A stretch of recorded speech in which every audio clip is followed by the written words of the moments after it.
welcome everyone. I'm Mike Ziccardi, Director of the Oil Wildlife Care Network, and want to welcome you to the open discussion having with three key people in the formation of OSPR and OWCN these past 30 plus years. These are key people that were involved in the development and the ongoing evolution of the OWCN. And I'm really proud and honored to have them say yes to actually share the stories and for us to talk about where things have gone. So let's start with Yvonne Addassi. Yvonne, can you tell us a bit about yourself and kind of your path in getting into oil spill response here? Yeah, so as Mike said, my name is Yvonne Addassi. I retired last year, having been with OSPR since 1991. So I think I was the last of the original people who started with OSPR. I'm a biologist by training, and I think I came to OSPR as a lot of folks did, and that is in the wake of the Exxon Valdez, right? It's really hard to explain now what a watershed moment that was, and how so many of us are like, that's not going to happen on my watch, not on my watch, not again. And I wasn't looking for a job, but I had somebody who I had done some facilitation work when I was at the Department of Toxics say they're going to start this new program over at Fish and Game, and they want people with science backgrounds to work in the regulations unit to actually know the science behind the regulations. And I came over and I interviewed, and I was with OSPR from November of 91 until June of 2023. And it was an amazing career. I got to work with, phenomenal people, not just in the state, but all over the world.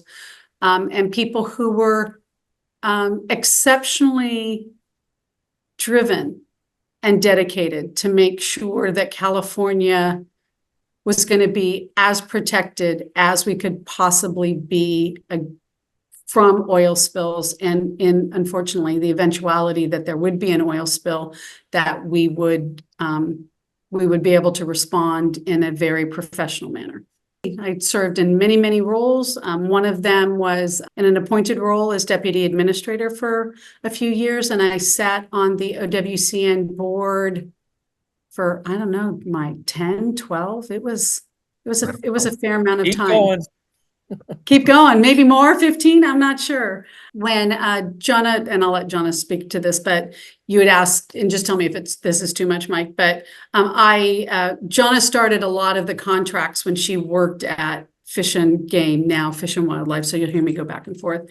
And I was fortunate enough to take over her phenomenal contract work. So it was some of my very first contracts. So not everybody gets the opportunity to take over the work from Jonna. So that's always a privilege. And kind of following on that lead, since I took over after Jonna, I'd like to have our founding director of the OWCN, Jonna Mazet, speak to how she got involved.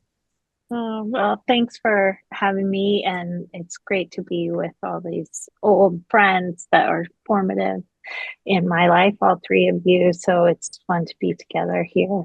I actually started in the sphere, like Yvonne. I was very interested in Exxon Valdez, and Dave was a mentor at UC Davis for wildlife health. There were very few of us. He became a mentor, I think, for you too, Mike, I think you could say. And he was helping to form the wildlife health program that was teaching students in veterinary school about wildlife health. And I had decided to pursue a PhD. So I talked to him and others, and like I said, was interested in what had just happened with Exxon Valdez. And he helped me, asked me for some support to do some statistical analyses on Exxon Valdez data that would help to do some planning for the state of California. So this was, late 80s, let's just say. In the 80s, maybe it wasn't that late. It was a chance to sort of get involved and to understand the state of the science. And so I did my dissertation work with Dave's support. on the effects of petroleum products on wildlife. And that sort of set me up to be a good candidate when Dave and others at then Fish and Game created a new position for the Oil Wildlife Care Network to further develop and run the Oil Wildlife Care Network. And I was lucky enough to compete well and get that job. So then, as Yvonne mentioned, I became a contract manager and an MOU drafter and a lot of other things that weren't wildlife veterinary and PhD epidemiology sort of topics that I was trained in. But we all muddled through that together, and with all three of you developed the Oil Wildlife Care Network. So yeah, it was a wonderful time of life, as well as I think we were all super motivated to try and achieve a goal for the state and especially for our wildlife. Absolutely. Thank you. And yes, Dave has been a mentor for most of the wildlife professionals through Davis, some of which are still here. And so, Dr. Dave Jessup, if you want to speak to your background and how you got involved. Well, I had been with Fish and Game as a wildlife veterinarian for, I don't know, 7, 8, 9 years when Exxon Valdez occurred. And then shortly after Exxon Valdez, the American trader sat on its own anchor and oiled all of Long Beach Harbor and Los Angeles. And that's when the impetus for what became the Lempert-Keene Sea Strand Oil Spill Act started. And at first, I frankly wasn't interested because I was having a ball working on bighorn sheep and antelope and deer and mountain lions and all that stuff. But between the opportunities and the personalities and the limitations of that work, I realized that OSPR, they wanted a veterinarian. They actually had a veterinary position, which was hard for me to get Fish and Game to recognize as a veterinary position. And so they offered that to me, and I thought, okay, here's a chance to start a lab down in Santa Cruz. And I'd have to move from Sacramento to Santa Cruz. Oh man. Rose. And here's $6 or $7 million to build a state-of-the-art lab. And oh, by the way, you'll be able to hire a good team. And we already were working real well with Jonna and Mike and Davis. And I thought, this is an opportunity that comes along once in a lifetime working for the state. And if I don't grab it, somebody else will.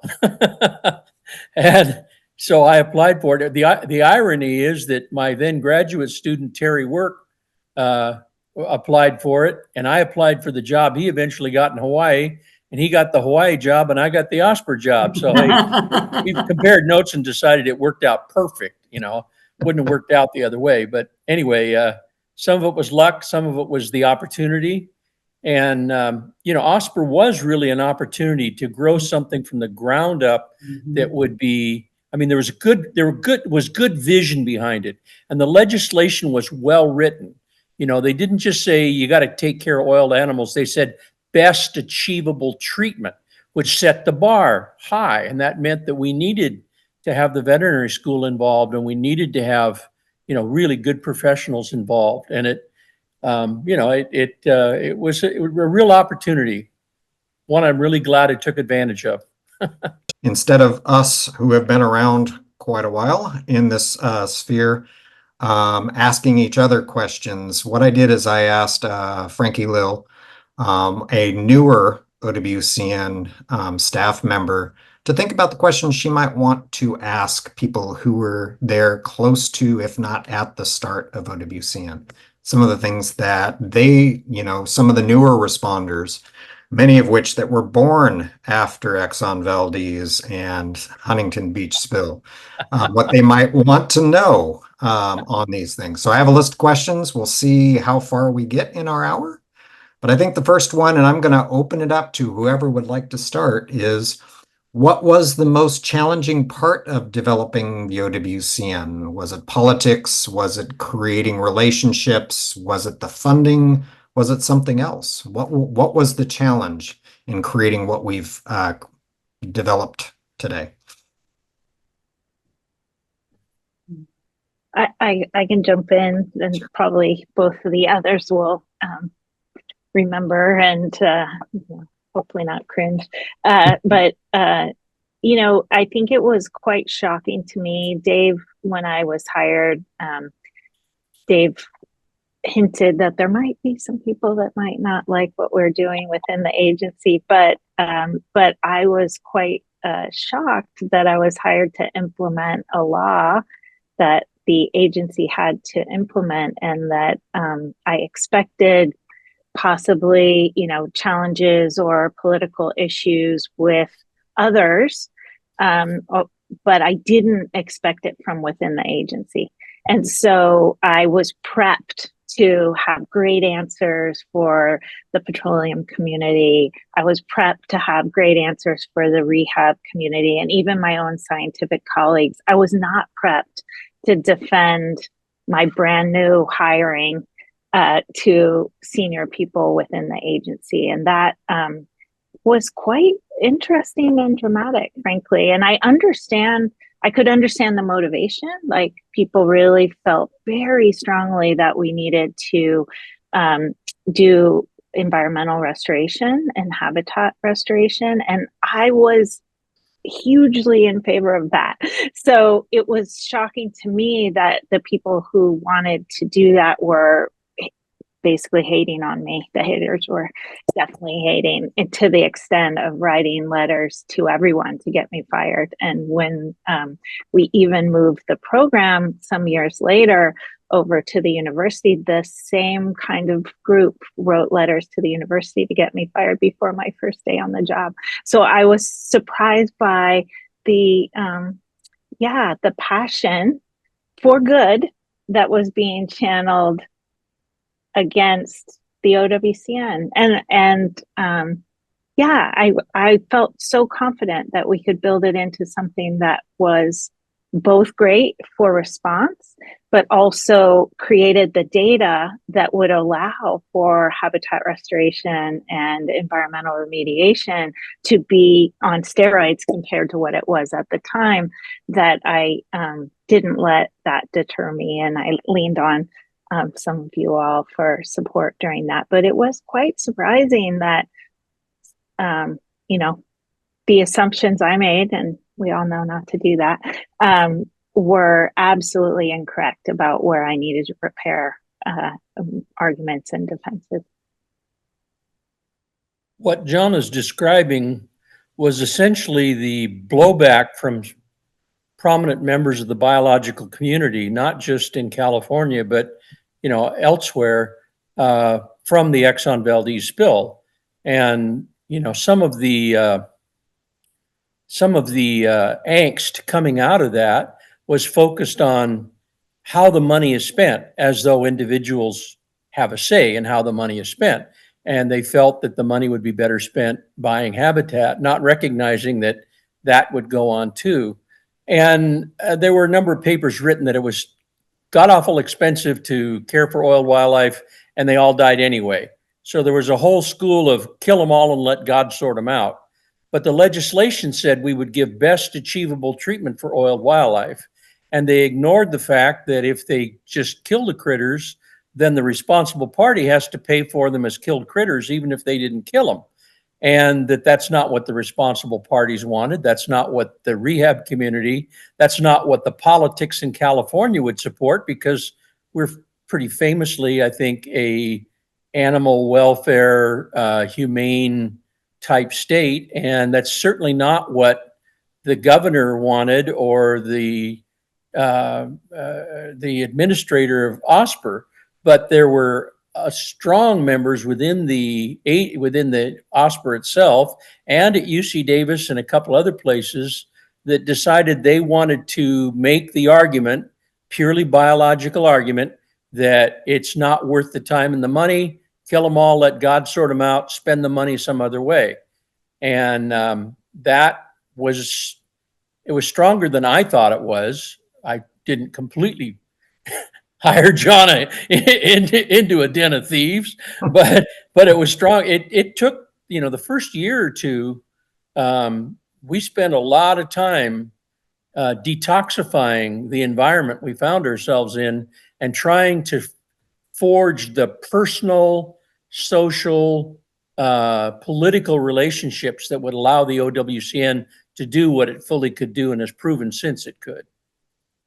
And I think ironically, the paradox of this now is more restoration dollars are actually received with the animals that we care for because we do it in a scientifically valid manner than if we did kill them all and have God sort them out. So it's actually a financial benefit to the environment for us to be doing what we do. What was being cast as a confrontation, you can't get both of them, was a false dichotomy. It was an argument that was not true at its basic. You can't have them both level. Yeah. Yvonne, you have challenges you can recall? Well, I think my challenges were sort of less personal because I wasn't as involved early on as Jonna and Dave were. I think for me, it was all about, I used to hear questions about whether or not it was torturing animals to rehab them. There was that whole discussion, wouldn't it be more humane? Yeah.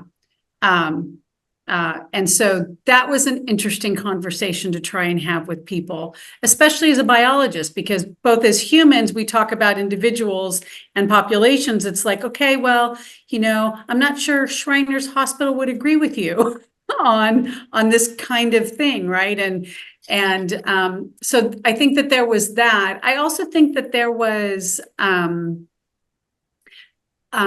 the doubting about whether or not we would actually be able to not just build facilities, but keep them operational and up to date. And so I know early on, I wasn't a part of this discussion because, again, I took over a lot of that stuff from Jonna, but really having those discussions with LA Unified School District and rehabbers, making sure that these were not going to be mothballed facilities, but they were going to be facilities that were going to be alive and engaged in the community on a day in, day out basis, that we could then do a turnkey when we went into spill response. And so that was brilliant, right? Because it built greater coalitions and allows school kids and tours and all those things to come in, not in an oil spill when they really wanted to come in, right?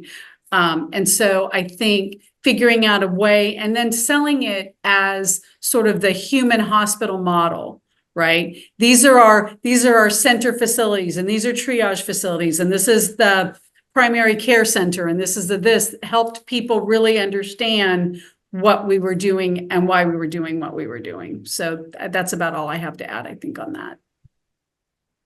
Yeah, I think it was a brilliant model that we had at the time, and we continue to have. I mean, we have partners such as International Bird Rescue, SeaWorld, Cal Poly, Humboldt, Pacific Wildlife Care, the Marine Mammal Center. I mean, some of the best organizations in the world for caring for animals and displaying them for educational purposes. By partnering with them and allowing the resources that we need for spill response, but allowing them to use them during non-spill time to promote conservation and education. It's a brilliant marriage. And I think the concept right from the start was a perfect one because it benefits everyone in doing that. I agree. Well, I still have the cocktail napkin we drew it out on. Are you sure you didn't auction it? I thought you auctioned it. No, that's my hair. Okay. I may have taken that cocktail napkin and taped another one to it since we improved that facility. Oh, yeah. Absolutely. Absolutely. But yes, we drew it out on a cocktail napkin, but it was Jonna and you guys who built it. I mean, one thing is to come up with a good idea. The other is to make it happen. And that was spectacular because maybe we don't want to use this in the interview, but getting something done within the state system ain't easy. No. And it was building Santa Cruz within the state system that convinced me that the other ones had to be built through contracts with UC Davis and the department, because going through state general services and the building contract situation, was already leading to cost overruns and ridiculous problems that, just, anyway, enough said. You Well, can I blank think all that out. I think that there are things that the state does well, but those kinds of building and facilities and specialized and dealing with the emergency response aspect is not one. Well, and the fact that Jonna's husband was a commercial contractor, and she had like the ultimate consultant at home. I mean, besides being brilliant herself, her husband's made some major contributions that I don't think have ever been recognized. Yeah. I think having technical specialists in the right I'll place tell is perfect. Yeah, you tell Jeff. What about other firsts you guys had personally in doing this, and some of the ideas is first time responding that you did, or you're the first dangerous animal you cared for in an oil spill, or the first time you trained somebody else to be able to do it, or other firsts that stand out in your mind? I remember the first time I responded specifically in wildlife, right? It was in the mystery spills, which we later knew was the Lukenbach. And Jonna and I had early on had asked captains in Coast Guard about whether or not it could be a sunken vessel. And they just kind of looked at us like, oh, honey, no, don't worry about that. It was lovely. But it's where the first time I met Mike Ziccardi, right? And we were working in was it the mob cart? I don't even remember what it was then, at Point Reyes. It was one of the department wash trailers, I believe. Okay. Yeah. And I'd never done that kind of rehab before, right? And Mike's like, so who are you? I'm like, I'm Jonna's minion. I'll do whatever it is you want me to do, right? And we had FOMARs and we had loons, and you said, okay, well, watch out put those glasses on, Yvonne. I'm like, seriously, Mike? You're like, yes, put them on. And I just got the grebe, and he turned his head around, right in the eye. And you're like, yep, that would be why. And I pulled out a loon, and he defecated on me. And he's like, now you're a real rehabber, Yvonne. Now you're really one of us. And yeah, I think we were there that time for like a week and a half. Right. There were a lot of FOMARs, but I just, holding birds and having them, having to take samples and all that stuff. And then later, when I became mostly the department's wildlife branch director, right, sort of dealing with that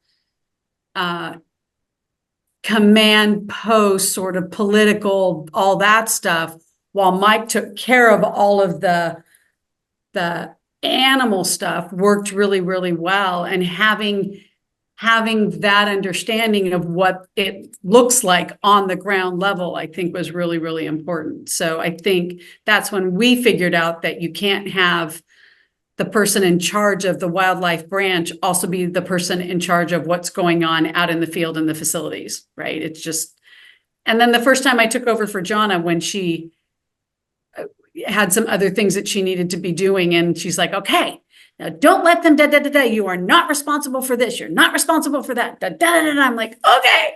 And I show up at Dave's facility, and the warden came in and said, okay, well, you're going to have to do this and this. And I said, no, I'm not doing that. And I'm not doing this. And you're going to have to figure that out. And no. And he just kind of looked at me, and I'm like, do we understand each other?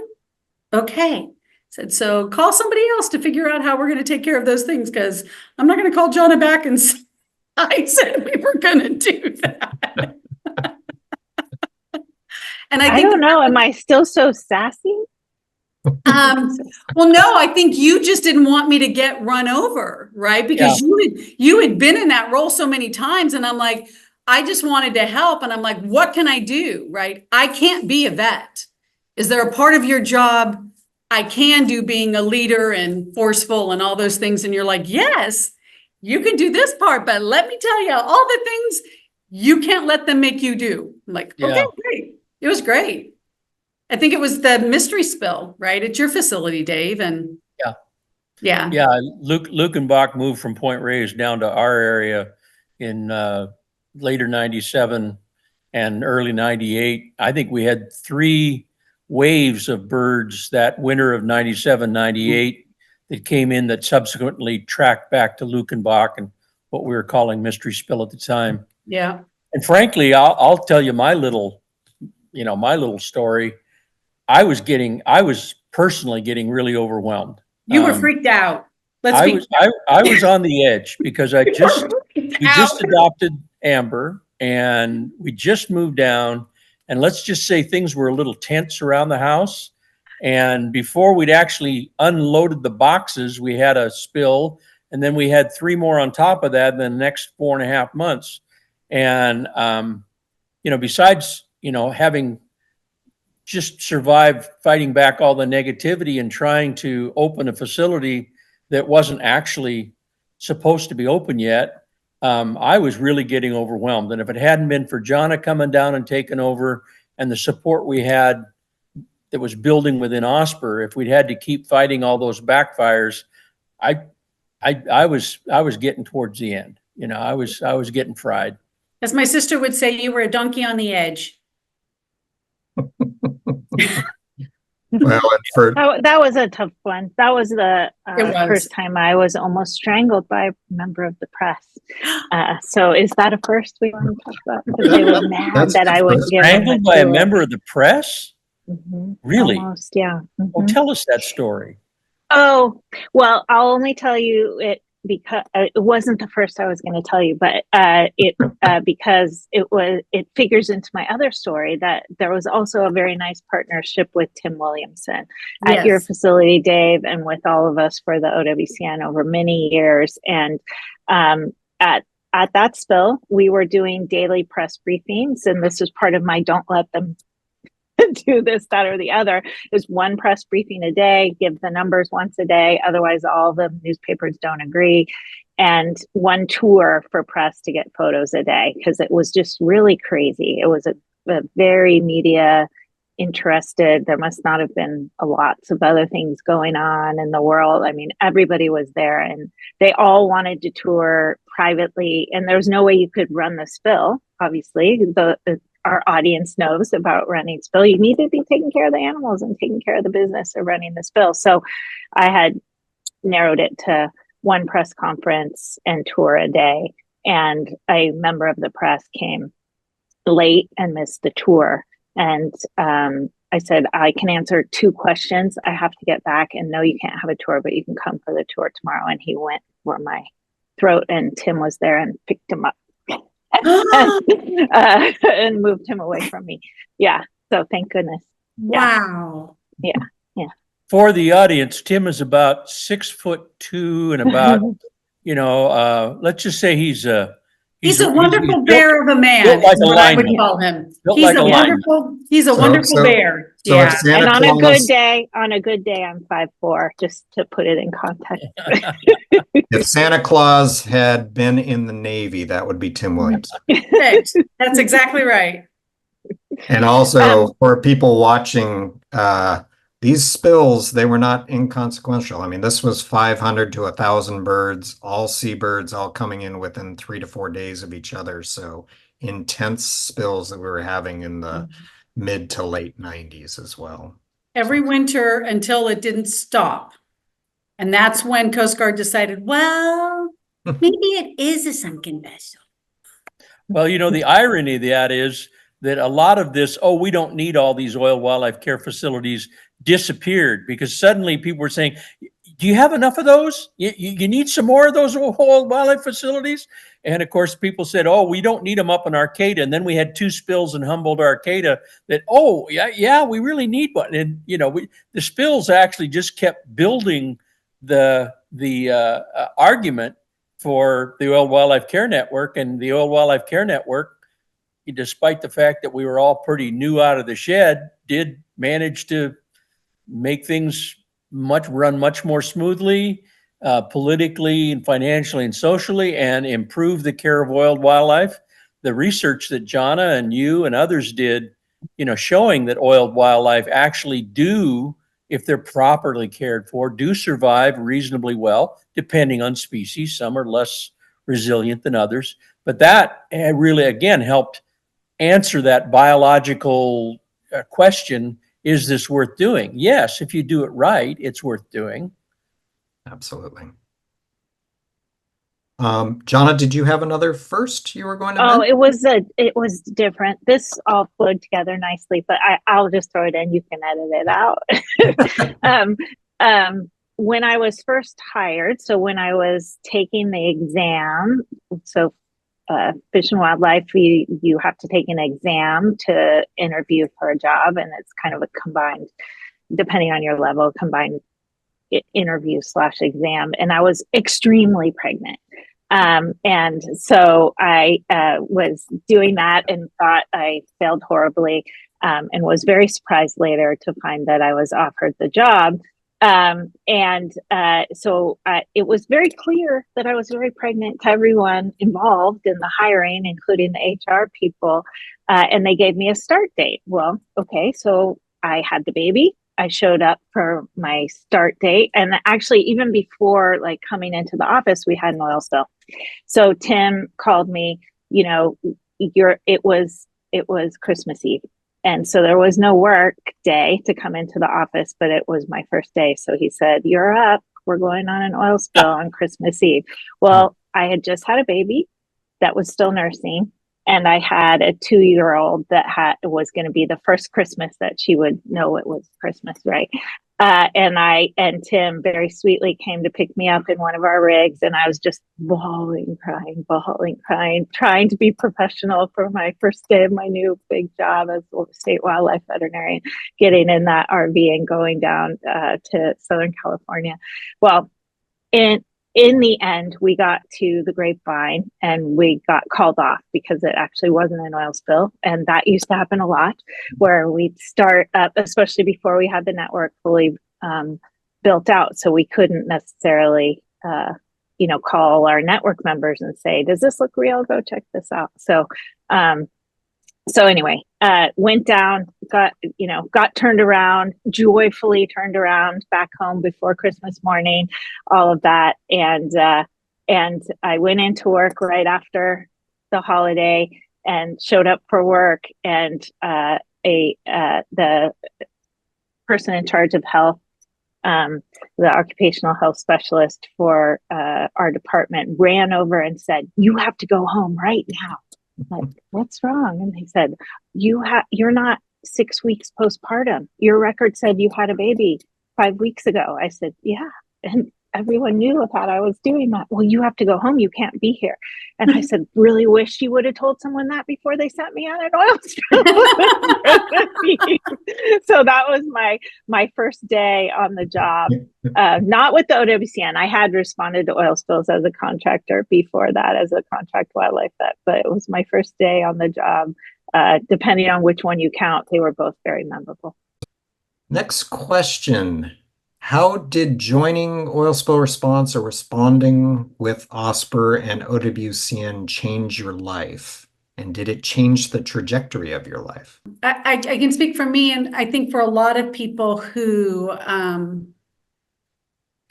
came to this work sort of by following their nose. And what I mean by that is, I was a biologist by training. I'm really good at the nexus of science and policy, right? That's my bailiwick.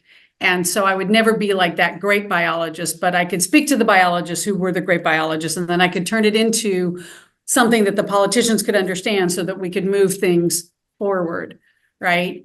And I think Dave alluded to it. It is not often that you get to start something brand new in the state at the ground zero with remarkable people who want to do the same thing, right? OSPR, OWCN started in OSPR. It wasn't OWCN in that way then. And then early on, it became really apparent And hats off to Jonna and Pete Bonadelli for figuring out that being aligned with the veterinary facility and being able to do things outside of the state system was really what was going to be needed to move this program forward, right?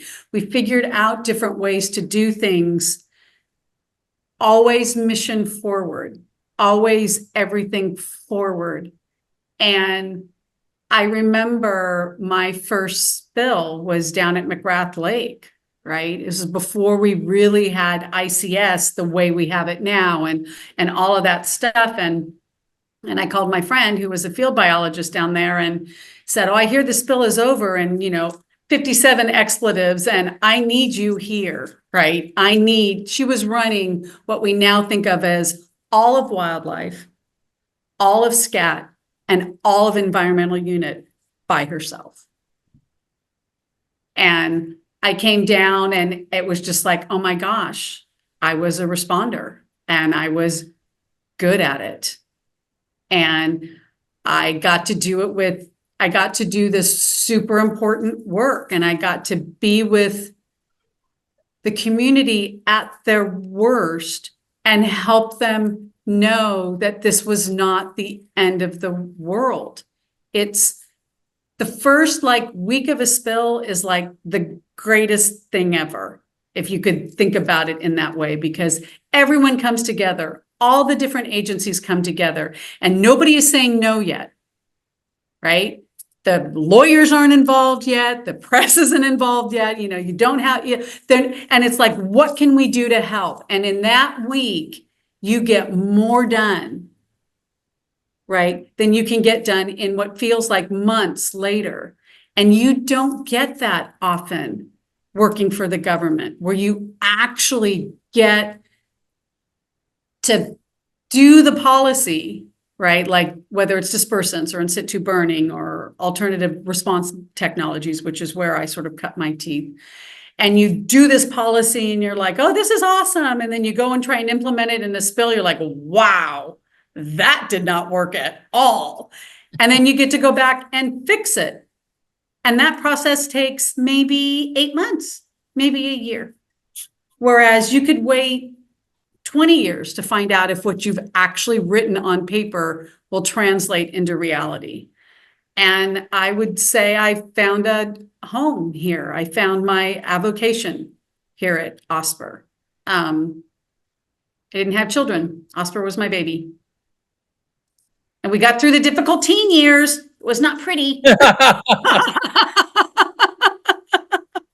Indeed. But yeah, I mean, it's amazing to look back on it. It doesn't feel like 30 years, because I remember Jonna coming in like so pregnant. I'm looking at her going, are you having twins? Please tell me you're having twins. It was so big. I'm like, oh. And then just for the record, not twin. Not twin. But 3 weeks later she comes in and I'm like, oh my gosh, only an early 20-year-old can do this. But it was just like, oh my gosh. And just, not early 20-year-old either. Really? Well, you were relative to me, that's for sure.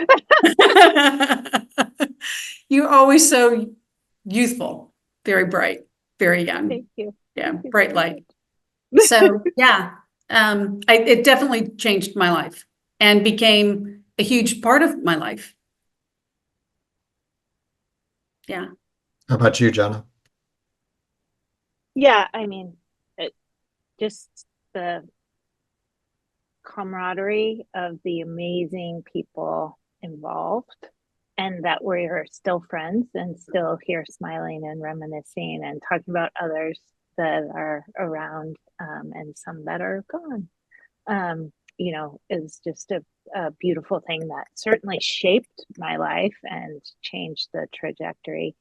From a professional viewpoint, I think learning to manage emergencies has served me incredibly well throughout my career and has made me a very calm person under pressure, which is I found to be very important in some of my subsequent jobs, including the one I have right now.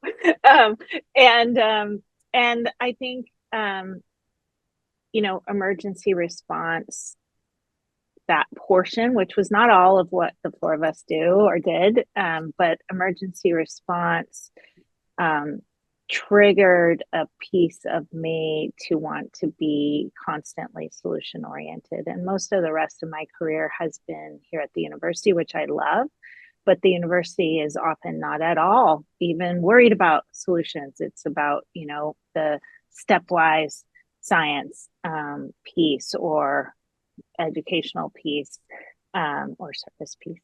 And I think what I learned and what was life affirming was that I want to be about trying to help find solutions to the world's big problems. So that's thanks to you, Dave, for mentoring me and hiring me, and thanks to our whole community, including Mike and Yvonne, for sharing that journey that is still influencing everything I do. Well, when I look back, it was having people like you and Mike and Kirsten, and we were so lucky. The place was right, the time was right, the challenge was right, and it gave a bunch of extremely talented young people an opportunity to show their stuff. And it wowed everybody. The fact that we actually pulled this stuff off in the face of not a whole lot of support, and pulled it off well over a period of not just a couple years and a couple spills, but consistently, decades, it has impressed. Well, it's the reason OWCN is sort of the example to the world of how this can and should be done, because it wasn't just the response, it was also the research, the follow-up work, the biology that came with it, the follow-up on mortality causes. I mean, all kinds of things be above and beyond just responding to the emergency happened because it was a bunch of brilliant young people who came on to take on the challenge of a lifetime. Dave, that's so nice of you to say, and thank you for being such an instrumental part in making that happen. And it brings me back full circle to one of your first questions, Mike, in that, I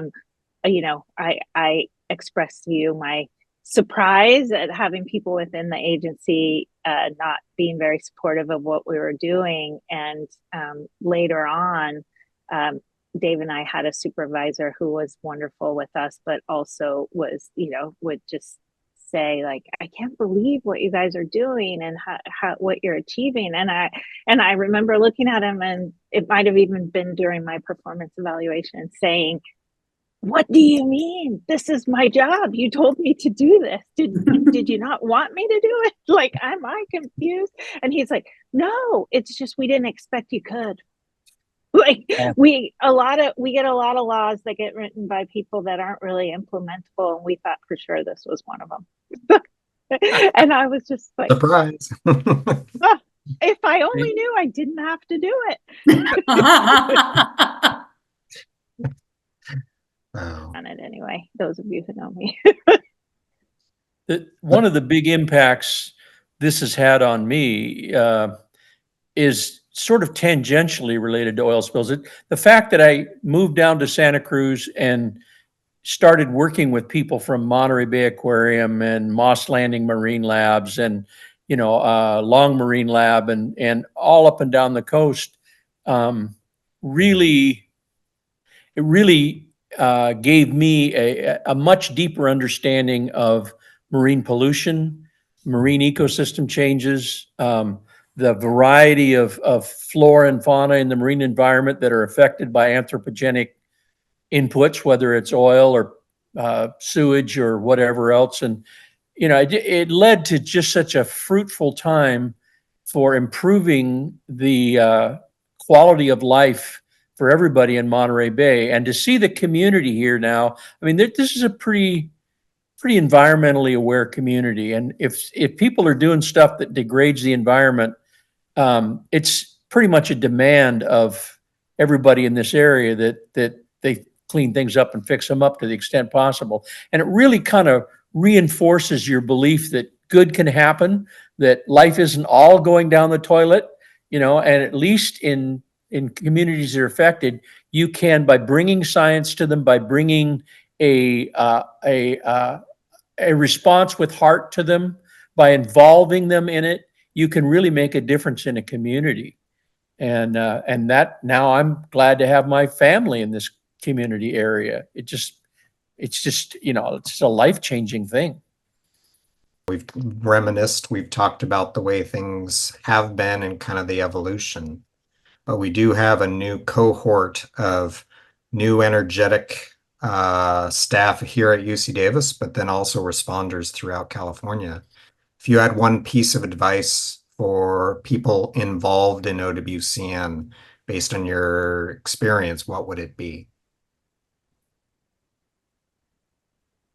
Nobody does Get anything out on wrong. every spill you can get out on, because the experience you get in a spill is 10 times better than any training exercise you can ever do. And you'll learn more in every spill that you respond to. Every one of them is different. The personalities are different. The species are different.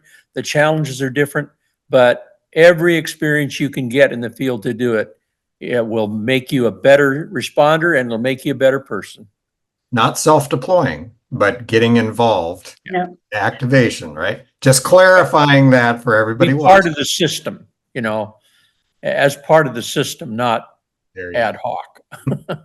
And yeah, I think that's great advice. I would also say that when you are out there, remember that nobody does anything alone. An oil spill response is a team effort on everything, right? Play to each other's strengths, fill out somebody else's weakness, right? Pay attention to how people are doing. Right? Most people who've ever had to respond to me, and I'm sure Mike would testify to this, you don't want me to get hungry. Right? And so I used to tell my staff that if I get hungry, this is what it looks like. First, I get crabby, then I can't make a decision. And I'm known for my ability to make quick decisions. And so, being able to say, when was the last time you ate, Yvonne? Or noticing that somebody is just having a hard moment and it's like, let's go take a walk, right? You find, for many of us, you spend more time getting to know people in a different way than you do anybody else, including your family, because hopefully you're not in crisis like this in your family all the time, right? And so you get to find out not only what you're made of, but what other people are made of and what our breaking points are. And it doesn't mean we're weak, it just means we're human, right? So taking care of each other and realizing that this is a team effort and team support, I would say. It's huge. Jonna? Just going to agree with Dave and Yvonne, and maybe top up that, recognizing the strengths and weaknesses of your team and your own strengths and weaknesses are incredibly important in response. And I really think the, instant command, unified command training kind of effort where we recognize that everyone should have the role that they are best suited for, whether or not in their daily lives they're a subordinate or a supervisor or whatever you're best suited for under really difficult circumstances, lean into that and embrace that and do that and support others who are better at one thing or another, and take care of yourself, because safety is critical. And if you're trying to do things that aren't your strength, that's where I worry about accidents happening. No, I think those are perfect to end this conversation on, as far as being a team sport, filling the roles, not only for your strengths, but where the needs are, where they are, and self-care. I think we've all realized that we probably have not done a great job in the past as far as pushing ourselves time-wise and doing things, but really taking better care of ourselves and really thinking through mental health and resiliency during disasters is absolutely crucial. So thank you very much for you guys for your, I know how busy you all are. Really Oh, appreciate yeah. Well, you're busy in other ways, Dave. Oh, yeah. I'm so busy. But really appreciate this conversation. Yeah. Um, I didn't say I wasn't happy. I just said I'm not real busy. I look forward to being just as happy and busy as you are soon, Dave. Thank you all very much. And for those watching, thank you guys for listening in on this and looking forward to the next 30 years of the OWCN. So thank you Happy guys. anniversary. Happy anniversary. Hey. Okay. And